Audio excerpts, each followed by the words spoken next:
சமூக சொந்தங்களுக்கு வணக்கம். மற்றும் ஒரு போர் நிலவரம் தொடர்பான காணொளியூடாக இணைந்திருக்கிறோம். இந்த காணொளியில் என்ன பார்க்க இருக்கிறோம் என்றால், ஹமேனியை படுகொலை செய்ய வாய்ப்பு கிடைக்கவில்லை ஒப்புக்கொண்ட இஸ்ரேல் தாக்குதல்களின் போது பெசஸ்கியானுக்கு வைக்கப்பட்ட குறி வெளியான தகவல், அமெரிக்காவில் மிகப்பெரிய தாக்குதல் திட்டம், ஈரானை சிக்க வைக்க இஸ்ரேலின் சதி, ஈரானின் அணுசக்தி தளத்தின் மீதான தாக்குதல்கள், 15 ஆண்டு திட்டம் போட்டுடைத்த அமெரிக்க ராணுவம், $30 பில்லியன் அணுசக்தி திட்டத்தை முன்வைத்த ட்ரம்ப் எந்த உடன்பாடும் இல்லை என மறுத்த ஈரானுக்கு எதிராக இஸ்ரேல் ஏன் அணுகுண்டு மிரட்டல் விடுக்கவில்லை, வெளிவரும் பின்னணி போன்றதான அண்மைய செய்திகள் குறித்து விரிவாக பார்க்கலாம்.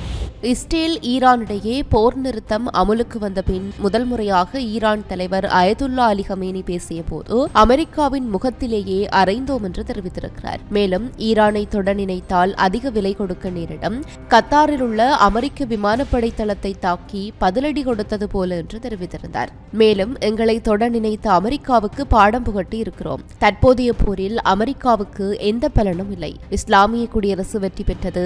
மீண்டும் ஆக்கிரமிப்பு நடக்குமாக இருந்தால் எதிரி நிச்சயம் அதிக விலை கொடுக்க நேரிடும். இந்த போரில் அமெரிக்கா தலையிடவில்லை என்றால் சியோனிச ஆட்சி முற்றிலும் அழிக்கப்பட்டுவிடும் என்று நினைத்தது. இதனால் தான் அமெரிக்கா தலையீடு செய்தது. இருப்பினும் அமெரிக்கா இந்த போரில் தலையிட்டதில் அவர்களுக்கு எந்த ஆதாயமும் கிடைக்கவில்லை. ஈரான் இஸ்லாமிய குடியரசுதான் வெற்றி பெற்றது என்று தெரிவித்தார். அது மட்டுமின்றி அமெரிக்காவின் முகத்தில் அறை விழுந்தது. ஈரான் தன்னுடைய பிராந்தியத்தில் உள்ள முக்கிய அமெரிக்க தளங்களுக்கு செல்லும் வழியை கொண்டிருக்கிறது. தேவைப்படும் போது அதன் மூலம் நடவடிக்கை எடுக்கும். இந்த நடவடிக்கை எதிர்காலத்திலும் தொடரலாம். ஏனென்றால் ஈரானில் எந்த ஒரு ஆக்கிரமிப்பு நடந்தாலும் எதிரி நிச்சயமாக அதற்கு விலை கொடுக்க நேரிடும் என்றும் ஹமேனி எச்சரிக்கை விடுத்திருந்தார். இதற்கிடையேதான் ஈரான் உச்சத்தலைவர் அயதுல்லா அலி ஹமேனியை கொல்ல இஸ்ரேல் நோக்கம் கொண்டிருந்ததாகவும், ஆனால் அந்த வாய்ப்பு ஒருபோதும் கிடைக்கவில்லை என்றும் சேனல் 13க்கு அளித்த பேட்டியில் இஸ்ரேலிய பாதுகாப்பு அமைச்சர் இஸ்ரேல் ஹாட்ஸ் தெரிவித்திருக்கிறார். அவர் எங்கள் பார்வையில் இருந்திருந்தால் நாங்கள் அவரை வெளியே எடுத்திருப்போம். நாங்கள் ஹமேனியை கொல்ல விரும்பினோம்,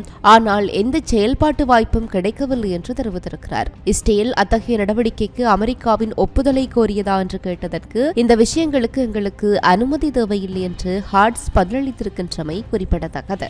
இதேபோல இஸ்ரேலின் சமீபத்திய படுகொலை தாக்குதல்களின் போது ஈரானிய ஜனாதிபதி மசூத் பெசஸ்கியானுக்கும் குறிவைக்கப்பட்டதாக அதிர்ச்சி தகவல் ஒன்று வெளியாகி இருக்கிறது. ஒவ்வொரு முக்கிய நபரையும் குறிவைக்க ட்ரோன்கள் பயன்படுத்தப்பட்ட போது அவற்றில் பல ஈரானிய ஜனாதிபதியை நேரடியாக குறிவைத்தன என்று ஜனாதிபதி ஊடகக் குழுவின் தலைவர் எலியாஸ் ஹஸ்ரதி தெரிவித்திருக்கிறார். இதேவேளை இஸ்ரேலுடன் ஈரான் போர் நிறுத்தத்தை நாடியதை ஹஸ்ரதி நிராகரித்திருக்கிறார்.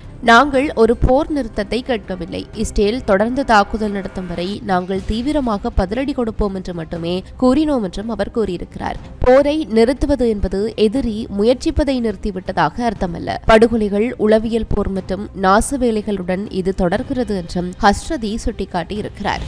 இதற்கிடையேதான் அமெரிக்காவுக்கும் ஈரானுக்கும் இடையில் முழு அளவிலான போரை தூண்டுகின்ற நோக்கத்தோடு அமெரிக்காவில் மிகப்பெரிய ஒரு தாக்குதலை நடத்தி பின்னர் ஈரான் மீது பழி போட இஸ்ரேல் சதி செய்து வந்ததாக டெக்ரான் டைம்ஸ் செய்தி வெளியிட்டிருக்கிறது. இந்த திட்டத்தில் அமெரிக்காவிற்குள் ஒரு அழிவுகரமான நிகழ்வை திட்டமிட்டு ஈரானை சிக்க வைப்பதற்கான ஆதாரங்களை தயாரித்து அதன் மூலம் அமெரிக்க மக்களின் கருத்தை திரித்து அமெரிக்காவை ராணுவ நடவடிக்கையை தொடர தூண்டுவது ஆகியவை அடங்கும். நட்பு நாடு பகிர்ந்து கொண்ட தகவல்களின் அடிப்படையில் இஸ்ரேலிய சதி திட்டத்தை ஈரான் கண்டுபிடித்தது. தாக்குதல் நடத்தப்படலாம் என்று அறிந்ததும் ஈரானியர்கள் அமெரிக்க அதிகாரிகளுக்கு செய்திகளை அனுப்பி திட்டமிட்ட தாக்குதல் நடத்தப்படுவதை தடுத்தார்கள் என்றும் டெக்ரான் டைம்ஸ் செய்தி வெளியிட்டிருக்கின்றமை குறிப்பிடத்தக்கது. இவற்றுக்கிடையே ஈரானின் போர்ட்டோ அணுசக்தி நிலையம் நிலத்தடியில் ஆழமாக புதைந்திருக்கிறது. உலகின் மிக பாதுகாப்பான அணு உள்கட்டமைப்புகளில் இதுவும் ஒன்று. இந்த தளத்தின் மீது அமெரிக்கா மேற்கொண்ட தாக்குதல் பற்றிய விவரங்களை சமீபத்தில் பென்டகன் வெளியிட்டிருக்கிறது. ஆபரேஷன் மிட்நைட் ஹேமர் என குறிப்பிடப்பட்ட இந்த தாக்குதலில் போர்ட்டோவின் காற்றோட்ட தண்டுகளை நோக்கி 6 துல்லியமான ஆயுதங்களை அமெரிக்கா செலுத்தியது. இந்த ஆயுதங்கள் வினாடிக்கு 1000 அடி வேகத்தில் பயணித்தன, இலக்கை ஊடுருவி அளித்தன. இந்த நிலையில்தான் ஈரானின் அணுசக்தி தளத்தின் மீதான தாக்குதல்கள் 15 ஆண்டுகளுக்கு முன்பே திட்டமிடப்பட்டதாக அமெரிக்க ராணுவம் தெரிவித்து பரபரப்பை கிளப்பியிருக்கிறது.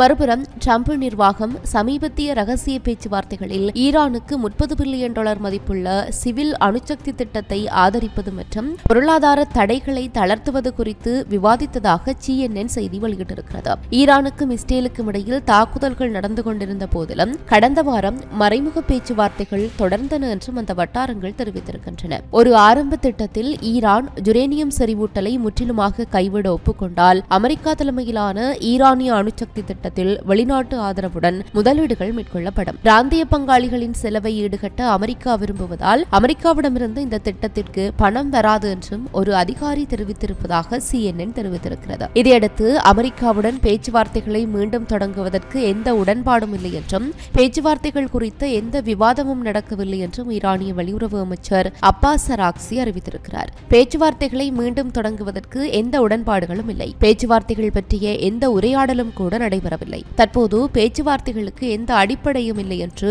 அராக்சி அரசு தொலைக்காட்சியில் தெரிவித்திருக்கிறார். முந்தைய விவாதங்களின் போது ஈரான் அமெரிக்காவின் முன்மொழிவை நிராகரித்து அடுத்த அமர்வில் தன்னுடைய சொந்த முன்மொழிவை முன்வைக்க எண்ணியது. ஆனால் அது நடப்பதற்கு முன்பே தாக்குதல் நடத்தப்பட்டுவிட்டது என்றும் அராக்சி தெரிவித்திருக்கிறார். இறுதியாக ஈரானின் அணுசக்தி நிலையங்கள் மீது இஸ்ரேல் தாக்குதல் நடத்திய பின்னர் அந்த நாட்டிடம் அணுகுண்டு இருக்கிறதா, எவ்வாறு அந்த நிலைக்கு எட்டியது போன்ற பல கேள்விகள் எழுந்திருக்கிறது. இஸ்ரேல் தன்னிடம் அணு ஆயுதங்கள் இல்லை என்றும் ஏனெனில் தாங்கள் அணு ஆயுத திறன்களை கொண்டிருக்கவில்லை என்றும் பலமுறை கூறி வருகிறது. ஆனால் சிப்ரி ஆய்வறிக்கையின்படி தற்போது அமெரிக்கா, ரஷ்யா, பிரித்தானியா, பிரான்ஸ், சீனா, இந்தியா, பாகிஸ்தான், வடகொரியா மற்றும் இஸ்ரேல் என 9 அணு ஆயுத நாடுகள் இருக்கின்றன. ஜூன் 16ஆம் தேதி வெளியாகி இருக்கின்ற சமீபத்திய ஆய்வறிக்கையில் இந்த 9 நாடுகளிடமும் 12,241 அணு ஆயுதங்கள் கைவசம் இருப்பதாக தெரிய வந்திருக்கிறது. இதில் சுமார் 9,614 அணு ஆயுதங்கள் சாத்தியமான பயன்பாட்டிற்காக ராணுவத்திடம் ஒப்படைக்கப்பட்டிருக்கிறது.